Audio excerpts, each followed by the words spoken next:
Hey everybody, if you can make your modeler sound like this,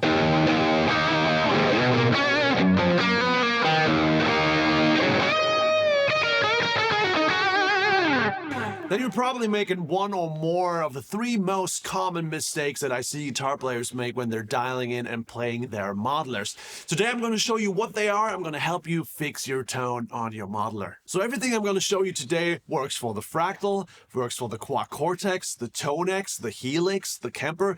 All of these modelers, in some way or another, they work the same. So everything I'm going to tell you now, you can adapt yourself for your modeling device. Now, the number one thing I see a lot of guitar players do wrong. They do not spend enough time choosing the right IR for the amp model they want to use. IRs are the biggest tone shaping tool in your modeler. It's not the EQ of the amp model. It's not some other blocks that you're using. It's not some effects. IRs determine how your amp model is going to sound. So let me show you what I mean. I have this preset pulled up here. It's the YouTube demo rig that I'm always using, so you can see what I'm actually doing. And all I've chosen so far is an amp, and that is just a standard JCM 800 2203 and a cap. This is where I see all the mistakes, because we have a cap load in here, which is a 4x12 Brit 70s greenback with a SM57. So far, sounds about right? You want to use a JCM 800 and you want to use a 4x12 Marshall cab with an SM57 and a greenback speaker. Classic combination, right? Wrong. Because what you're about to hear is a sound that's not great.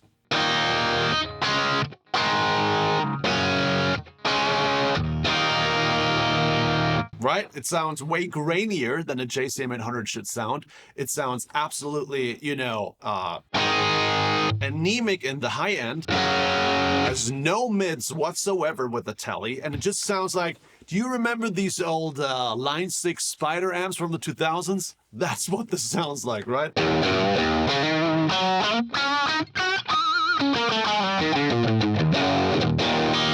And that is because the IR is not fitting the amp model. Now let's compare this to an IR that I already know sounds great with this amp because I use it all the time and it works great with British style amps. It's a Bogner 212 with a V30 and a greenback, also mic with an SM57. And listen how good that sounds.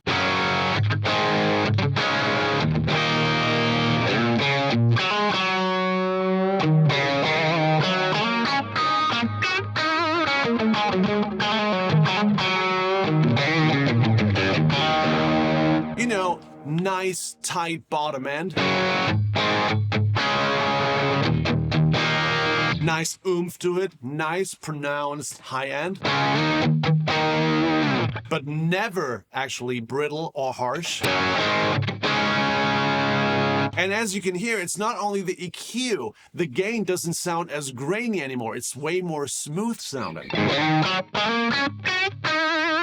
And that is just a night and day difference. You have the first IR on the one end, which sounds absolutely cold and anemic.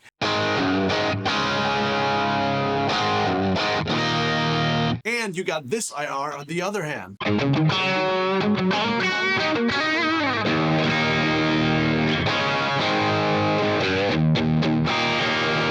It's just so much better, and that just goes to show IRs determine how your amp model is going to sound. You could hear that depending on what IR we are using, the EQ curve shifts completely. We didn't even touch the amp EQ just yet. It's probably still all on noon, and we can further make adjustments here if we want to, but the IR is the first thing you need to get right. You need to get an IR that already sounds good with the amp model when everything is on noon in the EQ section. And yes, it is a little bit of a needle in a haystack kind of process, because as you can see, we have a million IRs here. Let's check some here. This is like a 51, 53. Doesn't sound good. Sounds completely phasey. 1960, 300 watt, 57. Let's go. Sounds so harsh, it's piercing my ears. Not great. Let's try this 4x12 AX with a greenback and a 57. absolutely awful, if you ask me. Here's my reference IR again.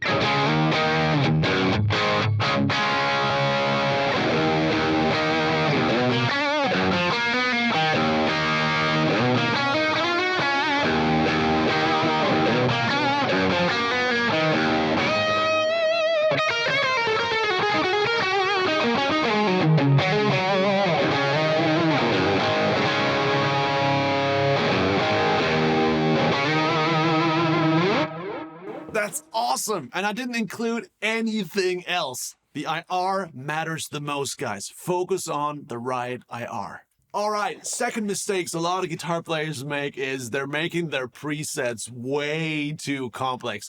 Way too much stuff in there, way too many options, and it's just over-engineered, it's too polished, and that doesn't make for a great guitar sound. Let me show you. So obviously with modelers, you have all these options, right? I can easily just B-amp here, put in another amp. Yeah, let's do that. Let's add a bassman with the JCM900. Let's do them in parallel. And then I also want to do another cab, and I want to include, I don't know, maybe tweed speaker, but for the bigness of the bassman, I also want to include, the Marshall cabinet. So let's do that with the 57. Here we go. And then we have 2 amps, 2 cabs, 2 IRs each, because that just makes the sound so much bigger. Because you see all the pro guitarists make that, the Adam Joneses, the Mark Tremontis, the Joe Bonamas, everybody's using more than 1 amp, right? So I need that too, right? So let's include more stuff. I need reverb for sure, because everybody uses reverb. And also I like univibe. So let's just have a univibe here, classic vibe. That's gonna sound great, I guess. And then also I want to use a reverb that goes into 2 different delays, because that's just give me that stereo effect, you know what I mean? So I'll just add 2 delays here, and the reverb just feeds 2 different delays, and then I'm just gonna, one is going to be like reverse, and the other is just gonna be digital mono, and I'm gonna feed them both into my outputs, and also I'm gonna pan them, right? So let's just pan one to the left and one to the right, and there we go. We have an awesome setup, right?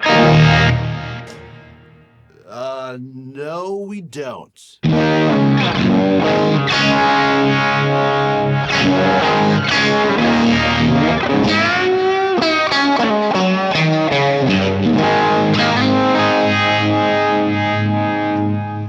Now, obviously, I was over-exaggerating here a little bit, but my point is this. Even if you keep a setup simple, I'll see a lot of guitar players make the decision to use 2 or even 3 different IRs or 2 different amp models at the same time without them knowing what it actually means if you have overlapping frequencies from amps. You almost need to be an engineer to really make that work, because you can run into phase issues, you can run into cancellation issues if different IRs just do not match up. So you feel like you're building a bigger and bigger sound just because you're adding more stuff on top of it. But what actually happens is you lose all the definition. Does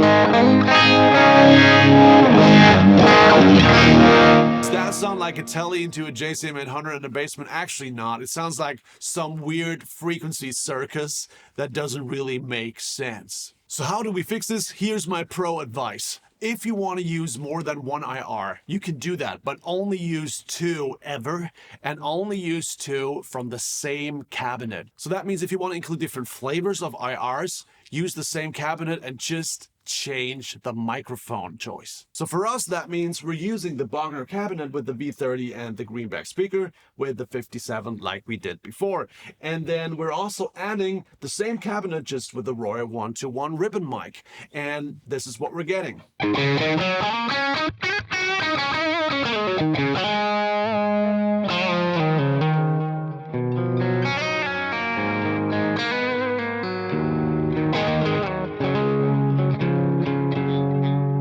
If we leave it out and we're just using the 57, this is how it sounds. Way more wiry, right? If we add in the 121 again.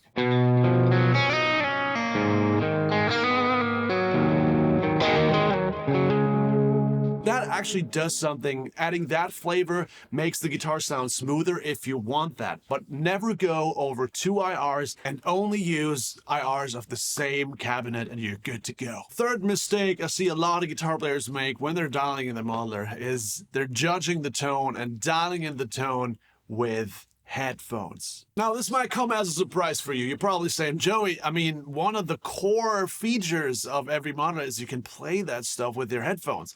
That's right. And you can keep your relationship with your neighbors too. But there's certain rules of physics here that apply, even when you're playing on a digital amp. Every great guitar tone you've ever heard in your entire life is the mixture of 2 things. 1, the direct signal coming out of a speaker captured with a microphone, mixed with the ambience of the room that you are in when you're listening to that tone. That is the mixture that goes into your ear. That is what you're hearing. So that means if you have an amp in the room, you're hearing the signal coming from the speaker, but you're also hearing the reflections that bounces off the walls in your room, which makes the amp in the room sound. That is what you're hearing. You're never hearing the direct signal in a vacuum. Now, why am I saying this? It is because when you're listening on headphones, this is exactly what happens. We're dealing with mic'd signals in every modeler. It's a mic'd signal that you're hearing. If that mic'd signal goes straight into your ear, it's kind of like you're holding your ear to a speaker right next to the speaker, and that's what you're judging your sound on. That's what you're playing on. Obviously, as you can imagine, that is not fun. That's why all modelers pretty much sound way worse when you're using headphones. Because no matter how good the headphones are, it's always a sound in a vacuum. There is no spatial element to this. And you will overcorrect that with a lot of room reverbs, delays, just to give it a spatial element. All of a sudden, when you transition to a pair of speakers, you will see that your effects are way too loud. It's way too much. It's just swimming in stuff because you were used to hearing an absolute isolated signal that is completely unnatural. So while I'm getting that playing with headphones makes a lot of sense because, you know, you want to be peaceful with your neighbors, don't judge the tone of a modeler based on headphones. If you're keeping those 3 fixes in mind, there's no way your modeler sounds bad.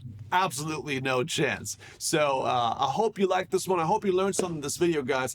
If you want to learn more about tones, dialing in modelers, dialing in amps, dialing in pedals, so your sound is absolutely massive, check out my tone course in the description down below. If you liked the video, subscribe, click the bell icon, leave a comment, and as always, I've been Joey, and I'll see you in the next. Bye.